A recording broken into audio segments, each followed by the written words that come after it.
Good evening, all. Once again, I miss you guys, and I hope you miss me too. It has been a couple of weeks since I did this, and unfortunately, I had been really busy. As you know, that I'm the director of STCC Dance Academy, and I'm very excited to say that we had our very first Diwali Mela.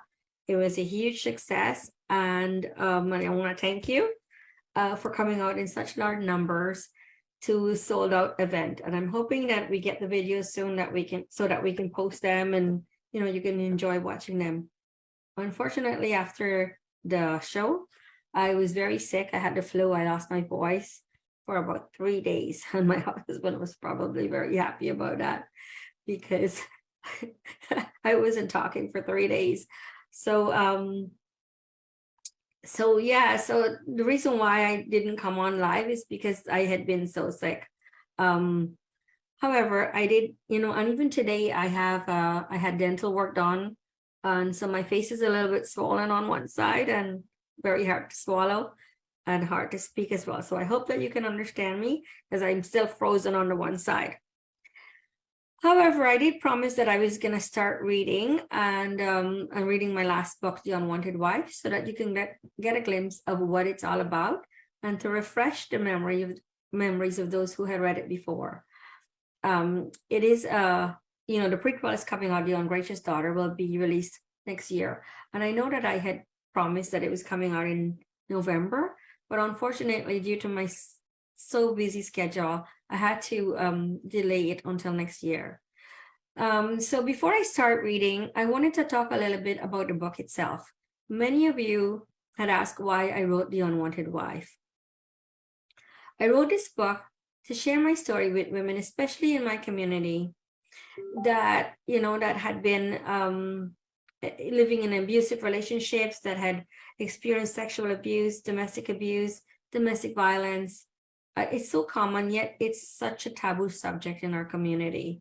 It's not something that's addressed, and it's often brushed under the carpet. So many women in our community, and also in other communities, they they live with domestic abuse and violence, and they don't come forward, they don't speak about it, they don't talk about it, and they're afraid or they're ashamed to talk about it. So many women don't even know that they're living in an abusive relationship. And many women, they lived with it, being afraid or ashamed, or, don't want to talk about it. So I spent 8 years in a very toxic relationship, in a toxic marriage with a textbook narcissist. I was called a slut, a whore, a bitch in front of my kids. I was raped. I was slapped, I was punched, I was kicked, I was choked. I was victimized into staying, because after hearing for so long that no one would want you with 3 or 4 children, I started to believe it myself. And I started to believe that I had nowhere to go, that I had no one to turn to. I had no money, and I actually did not have anywhere to go. I was afraid to talk about it. I was afraid for the safety of my children, and I was afraid for my own self as well. Well, after seeing that, after witnessing my kids, witnessing me being abused, I realized that I didn't want my children to feel the same way that I did. And I know that I had to leave. And it took a lot of courage, a lot of strength, and a lot of bravery to be able to even plan leaving. And it took a long time planning. Domestic violence is usually defined to include anything like threatening, abuse, violent behaviors in the home, not even towards you, but towards, your environment. This behavior is used by partners or, narcissist partners to establish power and control over, over yourself, over the spouse or the other partner, through fear and intimidation. And 1 in 3 women are survivors of domestic violence in their lifetime. The violence can happen anywhere and to anyone, in any race, any religion, any culture, any economic status. Domestic violence and abuse affects both partners, their children, other family members, even friends and colleagues. And And, you know, even in same-sex relationship, there is violence and abuse. So in The Unwanted Wife, it is a story about domestic violence and abuse, and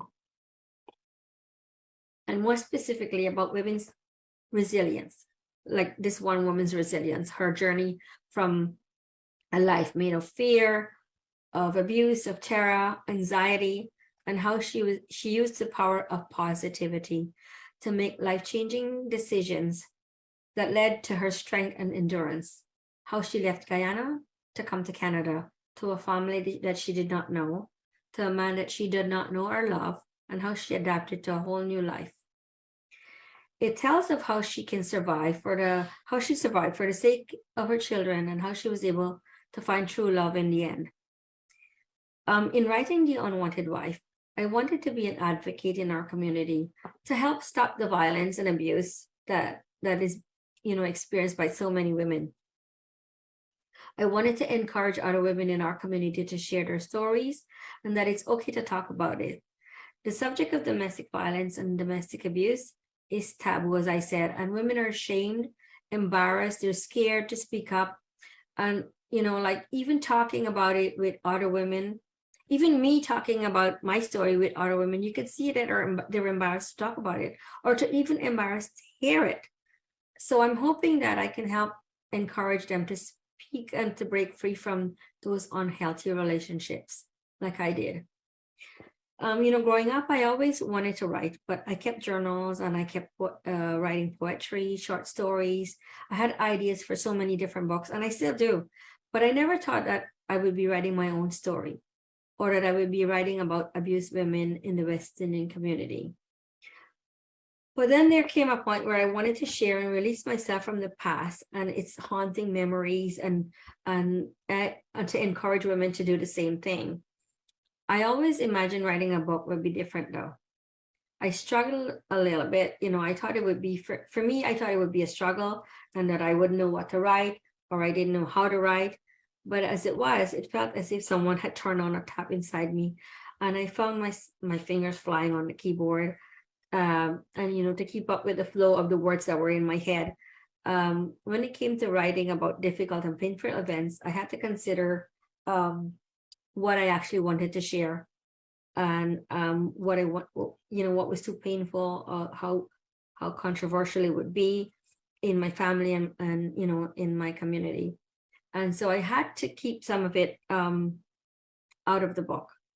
And some of you might say, really? Because you read the book and you read so much of what I wrote.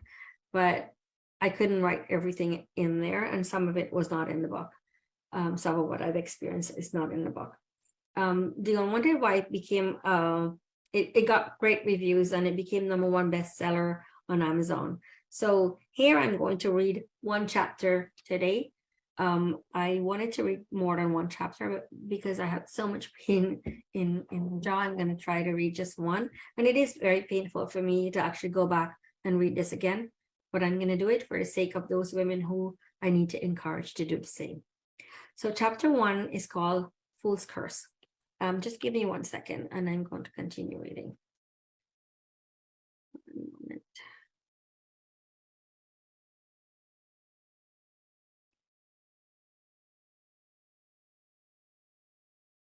All right, chapter 1 is called Fool's Curse.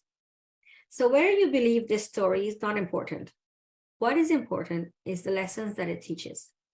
Lessons that had to be learned, that trust is necessary for love to survive. And great love always demands an equal measure of sacrifice. Sometimes we do not learn this until it's too late. However, I'm getting ahead of this story. Maya grew up hearing that she was the most beautiful girl in the village. People would compare her to Bollywood movie stars like Hema Malini and Rekha and Mumtaz. These were all names used in past to compare to her beauty. When she grew older, there were many offers of marriage, but Maya always refused. She was afraid that she will make the wrong choice, or maybe someone would find out about her and she will be doomed forever. Maya could not remember how old she was, but old enough to remember. Whenever they were together, she would catch him gazing at her with looks that frightened and confused her. As often as he could, he would find some excuse to be alone with Maya. He was 𝘠𝐼𝐿, her mother's younger cousin, and he spent most of his summer holidays at their house. Maya remembered very clearly the first time this happened. It was the summer, and her younger sister Nadia and her were staying for the summer holidays with their grandparents, who had a pharmacy convenience store. Maya was told to stay with her uncle until her sister and grandmother returned from the market. Maya was not sure where everyone was at the time, but her grandfather always had the boys tinkering with car or building something in the backyard, while one of them would tend to the shop. 𝘠𝐼𝐿 playfully pulled her to sit on his lap and offered her candy. She took it, opened the wrapper to put it in her mouth. He started to caress her arms, then her legs. Then one hand went up on her chest, where her breast was now starting to develop. The other hand went under her dress to her panties. He touched her in places she was sure he was not supposed to. Yet she sat there, terrified to move, letting him do this horrible, awful thing to her. The candy fell to the floor. She was shocked as this went on for what seemed like hours. She just sat there, frozen, terrified of what's happening. She was saved by a customer coming into the store. She was, however, not always this lucky. This horrible nightmare went on for years, until he left for Trinidad to go to university. And by then, Maya was 15 years old. When he returned in the summer, he would sit and stare at her hungrily. She tried to avoid him as much as she could, and vowed that she would never let him touch her again. She made sure to always wear pants, so that no one would ever put their hands up her dress again. Everyone teased her and called her a tomboy, but she did not care. She was strong though, as 𝘠𝐼𝐿 found a way to get into those pants. One day, as she was hurrying through the yard with a basket of flowers for her mom's morning puja, he grabbed her by her wrist. He looked at her. She looked at him in disgust, defying him to touch her. Her body consumed with anger and hate. Our little Maya is turning into a real beauty, he whispered in her ears. Please, Uncle, Mom is waiting for me. She tried to pull away. Don't be in such a hurry. I just want a closer look, for old time's sake. He loomed over her, his breath reeking of beer and smoke. You're like a ripe mango waiting to be plucked, he taunted creepily. Maya managed to twist away, afraid of him, afraid to make a scene, afraid of humiliating her mother. But he was stronger, and he grabbed her by the wrist and swung her around.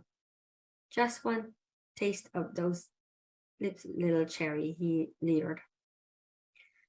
Maya, hurry! Mom's waiting. The high-pitched voice belonged to her younger sister, Nadia.